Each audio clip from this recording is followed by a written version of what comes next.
Bonjour et bienvenue, je suis André. Il existe un silence que de nombreux parents connaissent bien. Ce n'est pas le silence du nid vide qui est naturel, c'est le grand silence qui vient après celui où l'on réalise que du centre de leur univers, on est devenu un satellite sur une orbite lointaine. On ressent son amour comme un membre fantôme. Il est toujours là, mais il ne semble plus connecté. Si ce sentiment vous est familier, alors vous n'êtes pas ici pour entendre des plaintes, mais pour trouver votre pouvoir. Pendant des années, nous avons cru que le respect de nos enfants dans notre vieillesse était quelque chose que nous devions recevoir. Aujourd'hui, je vais vous proposer une idée radicale. Le respect ne s'exige pas, il s'inspire. Nous avons été programmés pour réagir avec colère-déception ou un silence résigné. Aujourd'hui, nous allons nous déprogrammer. Je vais vous présenter les 3 piliers du parent respecté, un système pour reconstruire votre vie de l'intérieur afin que vous deveniez une force de gravité et non un satellite oublié.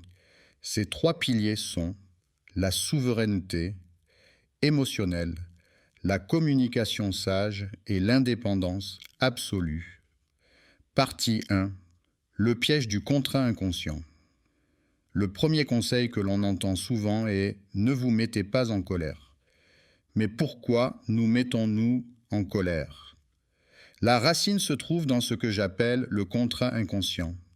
En sacrifiant notre jeunesse, notre carrière, notre argent pour élever nos enfants, nous avons inconsciemment signé un contrat dans notre esprit. Ces termes « je t'ai tout donné, donc quand je serai vieux, tu me devras ton temps, ton attention et ta gratitude ». Le problème, c'est que nos enfants n'ont jamais vu ce contrat, ils ne l'ont jamais signé. Alors quand ils vivent sur leur propre vie, nous nous sentons trahis comme s'ils avaient rompu un contrat dont nous seuls connaissions l'existence. Notre colère vient de ce sentiment d'injustice. Le premier pilier consiste à déchirer ce contrat inconscient. Votre don était inconditionnel. Les libérer de cette dette imaginaire, c'est vous libérer vous-même des chaînes de l'attente. Partie 2. L'histoire d'Hélène et le pouvoir de l'initiative. Je me souviens de l'histoire d'Hélène. Hélène. Imaginez la scène. La pièce est silencieuse, on n'entend que le tic-tac de l'horloge murale. Elle est atteinte. Elle est assise, le téléphone posé sur la table, lourd comme un jugement. C'était chaque dimanche. Quand elle appelait son fils, sa voix tremblait d'une déception contenue. « Sais-tu que je t'ai attendu toute la journée ?» L'appel se terminait laissant un silence glacial. Hélène utilisait, sans le savoir, une arme toxique, la culpabilisation. Cela pouvait pousser son fils à appeler, mais c'était un appel forcé, pas un appel d'amour. Puis un jour, elle a décidé de changer. Au lieu d'attendre, elle est devenue proactive. Le dimanche matin, elle n'a pas regardé le téléphone. Elle a appelé une vieille amie et je veux que vous entendiez leur rire, que vous sentiez l'arôme du café chaud qu'elles ont partagé. La semaine suivante, elle a rejoint un club de jardinage, sentant l'odeur de la terre humide sous ses doigts. Bientôt un jour, son fils a appelé alors qu'elle était occupée. Elle a dit d'une voix joyeuse et sincèrement affairée « Oh, je suis désolée, je suis en pleine activité, je te rappelle plus tard. » Le changement de dynamique fut stupéfiant. Son fils a commencé à appeler plus souvent, non par devoir, mais par curiosité, pour la nouvelle vie colorée de sa mère. Partie 3. L'outil pratique, le journal de joie de 5 minutes. Au lieu d'attendre un appel qui ne vient pas, prenez 5 minutes chaque jour pour répondre à cette question dans un carnet.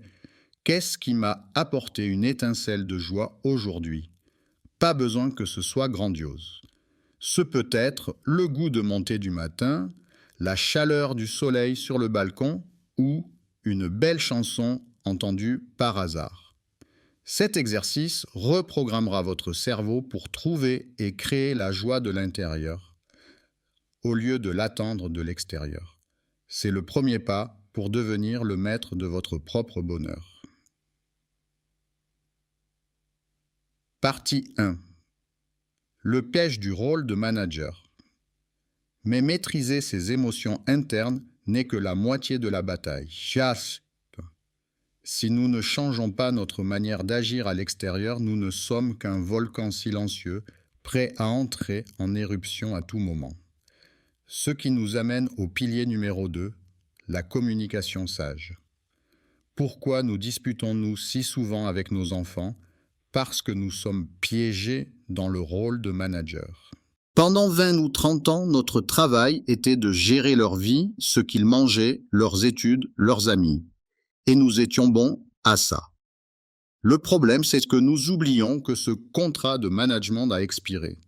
Quand ils sont adultes, nos tentatives de continuer à gérer, à donner des conseils non sollicités et à critiquer leurs décisions ne sont plus perçues comme de l'attention, mais comme une intrusion. Votre nouveau rôle n'est pas celui de manager, mais de consultant senior, une ressource précieuse utilisée uniquement sur demande. Partie 2. L'histoire de Carlos et le contraste. Prenons le cas de Carlos. Son fils voulait quitter son emploi pour ouvrir un café-librairie. La réaction de Carlos fut une tempête. Je veux que vous entendiez le son de la porte qui claque, que vous voyiez le silence froid qui s'installe à table. Il agissait comme un manager tentant de sauver un projet qui échoue. À l'opposé, il y a l'histoire de Martine. Sa fille a décidé de déménager dans une autre ville. Au lieu de protester, Martine a dit « Tu vas beaucoup me manquer, mais je suis aussi très excitée pour ta nouvelle aventure. As-tu besoin d'aide pour te renseigner sur ton nouveau quartier ?» Martine n'a pas agi en manager, mais en consultante bienveillante. Leur relation, loin de se distendre, s'est approfondie. Partie 3. L'outil pratique, la boîte à outils du consultant. Gardez ces 3 questions puissantes en poche. La prochaine fois que votre enfant partage un problème, ne donnez pas de solution. Choisissez l'une de ces 3 questions. 1. Quelle est la chose la plus difficile pour toi là-dedans? Cette question montre de l'empathie et ouvre la porte à un partage plus profond. 2. Quel serait le résultat que tu espères? Cette question concentre leur attention sur la solution et l'avenir, pas sur le problème. 3. Comment puis-je t'aider à te sentir soutenu? Partie 1. Le piège du sacrifice ultime. Ce pilier est le plus crucial. Il repose sur une vérité inconfortable. Votre bien-être financier, physique et social dans la vieillesse est votre responsabilité, pas celle de vos enfants. Le piège psychologique ici est la croyance que un bon parent sacrifie tout. Nous avons tous entendu ces histoires tragiques de parents qui ont utilisé toutes leurs économies de retraite pour l'acompte de la maison de leur enfant pour se retrouver sans rien face à la maladie. Ce sacrifice, lorsqu'il est excessif, n'est plus de l'amour, c'est de l'autodestruction. L'amour n'est pas un chèque en blanc. Partie 2. Construire votre forteresse. L'indépendance absolue signifie construire votre propre forteresse. Yaak 1. La forteresse financière. Vos économies sont pour votre paix et votre sécurité. Apprenez à dire non avec amour, mais avec fermeté. Je t'aime énormément, mais cet argent est pour mes soins de santé futurs. 2. La forteresse sociale, vos enfants ne peuvent pas être votre unique système de soutien. Cultivez des amitiés. Rejoignez des groupes. Construisez votre propre conseil des sages, un cercle de pairs qui vous comprennent et vous soutiennent. 3. La forteresse physique. Votre santé est votre plus grand atout. Prenez-en soin farouchement. Non pas pour être un fardeau moins lourd pour eux, mais comme l'acte ultime d'amour-propre. Partie 3. L'outil pratique, la checklist d'indépendance. Posez-vous honnêtement ces 3 questions ce soir. 1. Finances. Si mes enfants ne pouvaient plus m'aider demain, quel est mon plan B? Social.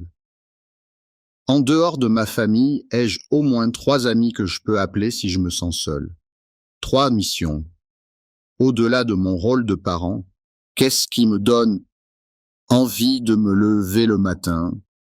Les réponses seront la carte de la forteresse que vous devez construire. Après avoir bâti ces 3 piliers solides pour nous-mêmes, il reste une dernière question, un 4e pilier philosophique. Quel héritage voulez-vous laisser? Et je ne parle pas d'argent ou de biens. Je parle de l'héritage silencieux de votre manière de vivre. Quel exemple donnez-vous à vos enfants sur la façon de vieillir? Leur montrez-vous que la vieillesse est une période de dépendance, de ressentiment et de regret? Ou leur montrez-vous qu'elle peut être un nouveau chapitre de liberté, de sagesse et de joie? Le plus grand cadeau que vous puissiez faire à vos enfants à ce stade n'est pas votre aide, c'est de vivre pleinement votre propre vie. Quand ils vous voient heureux, indépendants et pleins de vitalité, vous les libérez du fardeau de la culpabilité. Vous leur donnez la permission de vivre pleinement leur propre vie. Votre héritage n'est pas ce que vous leur laissez, mais ce que vous laissez en eux. L'image d'une vie qui vaut la peine d'être vécue à tout âge. Voici la vérité finale. Vous ne pouvez pas forcer vos enfants à vous valoriser, mais vous pouvez construire une vie si intéressante, si pleine et si indépendante que votre compagnie devienne un privilège et non une obligation. Rappelez-vous les piliers.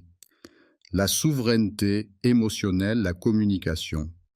Sage, l'indépendance absolue et l'héritage silencieux.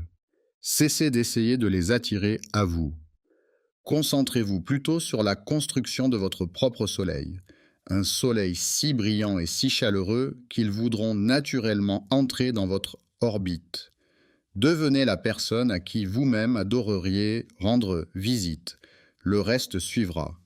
Si ce message a résonné en vous, si vous sentez une étincelle d'espoir, je vous invite à faire 3 choses maintenant. 1. Abonnez-vous. Cliquez sur le bouton. S'abonner et la cloche. Ce n'est pas juste un clic, c'est votre engagement envers vous-même que ce voyage d'évolution ne fait que commencer. 2. Aimez cette vidéo. Votre j'aime aide à diffuser ce message puissant à d'autres parents qui en ont besoin. 3. Partagez.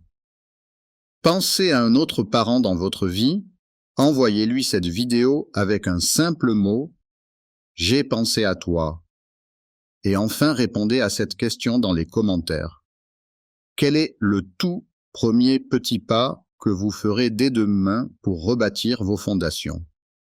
Merci d'être là. Notre voyage commence maintenant.